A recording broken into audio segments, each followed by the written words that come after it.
और यहाँ 12 ज्योतिर्लिंग स्थापित किया है। लेकिन अभी तक खुदाई के दौरान 8 मिले हैं। ये फट गया था शिवलिंग, लेकिन अपने आप जुट गया, नहीं तो इतना हाथ घुस जाता था उसमें। हर मुराद पूरी होती है यहाँ। भोलेनाथ का जो मांग दीजिए इच्छा से एकदम मिलता है, मन से मांगने से। विलुप्त होने के बाद जैसे रामदास बाबा एक अंबिकापुर से आया, वही मंदिर को उजागर किया। अब हम लोग को अनुभव होता है कि यहाँ अगर खोदते हैं तो कुछ ना कुछ तो है, और उसी हिसाब से हम लोग चालू करते हैं खोदने के लिए, वहाँ कुछ ना कुछ मिल ही जाता है।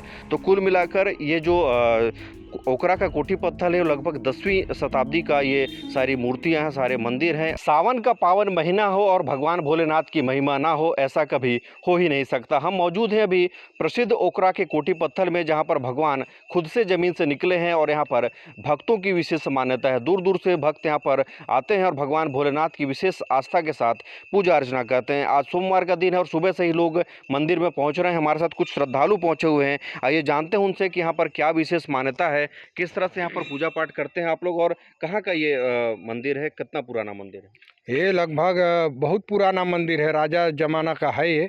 कोई राजा यहाँ बसा होगा, वो बनाया था मंदिर। और यहाँ 12 ज्योतिर्लिंग स्थापित किया है। लेकिन अभी तक खुदाई के दौरान 8 मिले हैं। और ये जो मेन शिवलिंग है, इसके ऊपर पीपल का पेड़ गिर गया था। ये फट गया था शिवलिंग, लेकिन अपने आप जुट गया, नहीं तो इतना हाथ घुस जाता था उसमें।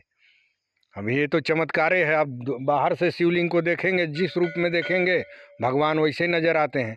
हर मुराद पूरी होती है यहाँ। भोलेनाथ का जो मांग दीजिए इच्छा से एकदम मिलता है, मन से मांगने से। मैं तो विगत 20 वर्षों से यहाँ आ रहा हूँ। मेरा उम्र 50 साल हो गया, लेकिन 20 वर्षों से लगातार सावन में हर साल आता हूँ मैं, 1 महीना। और भी हमारे साथ कुछ लोग मौजूद हैं जो यहीं के रहने वाले हैं और लगातार भगवान भोलेनाथ की पूजा अर्चना करते हैं। आइए इनसे जानते हैं कि मंदिर की स्थापना कब हुई, कितने शिवलिंग हैं यहाँ पर और किस तरह से उन्हें निकाला जाता है। मैं ग्राम पंचायत ओकरा कोठी पत्थर मंदिर का ही खास करके समिति का आदमी हूँ। और यहाँ जैसे हम लोग को लगता है कि 12 ज्योतिर्शिवलिंग है, और यहाँ बहुत पुराना है। जैसे भिक्खम देव राजा करके था एक ठो, बुजुर्ग लोग बताते हैं कि भिक्खम देव राजा था यहाँ, तो वही राजा का मंदिर है ये, और वही राजा यहाँ रहता था। और वैसे करते करते जब वो मिटने के बाद जैसे विलुप्त हो गया मंदिर। विलुप्त होने के बाद जैसे रामदास बाबा एक ठो अंबिकापुर से आया, वही मंदिर को उजागर किया। अब बहुत पुराने की बात है, काहे कि हम लोग उस समय हम लोग का पैदा भी नहीं हुआ था, उस समय से यहाँ मंदिर है। और जैसे 12 ज्योतिर्शिवलिंग यहाँ वाकई में 12 ज्योतिर्शिवलिंग है। 8-9 ज्योतिर तो निकल गया है, लेकिन अभी बाकी खोदने से जहाँ खोदते हैं वहीं निकलता है यहाँ शिवलिंग। अब बहुत पुराना मंदिर है ये। किस तरह से स्वप्न आता है आप लोगों को, या फिर कैसे शिवलिंग बाहर निकलता जैसे है? हम लोग को अनुभव होता है कि जैसे शिवरात्रि आता है, शिवरात्रि बहुत बड़ा भीड़ भाड़ होता है, बहुत मन की लाखों का भीड़ होता है। तो हम लोग को अनुभव होता है कि यहाँ अगर खोदते हैं तो कुछ ना कुछ तो है, और उसी हिसाब से हम लोग चालू करते हैं खोदने के लिए, वहाँ कुछ ना कुछ मिल ही जाता है। जैसे हम लोग वैसे जितने शिवलिंग निकला है सब खोद खोद के निकाले हैं उसको। तो ये हमारा समिति के सदस्य जो दिखा रहा था, ये अब दिखाइए मुझे कि कहाँ पे शिवलिंग है। मैं आपको दिखाऊंगा कि शिवलिंग किस तरह से निकला हुआ है। दूर दूर पर उसे बसाया गया है और उन्हें स्थापित किया गया है। ये एक शिवलिंग यहाँ पर आप देख पा रहे होंगे, जहाँ पर माता बहनें पूजा कर रही हैं। एक शिवलिंग यहाँ पर स्थापित है।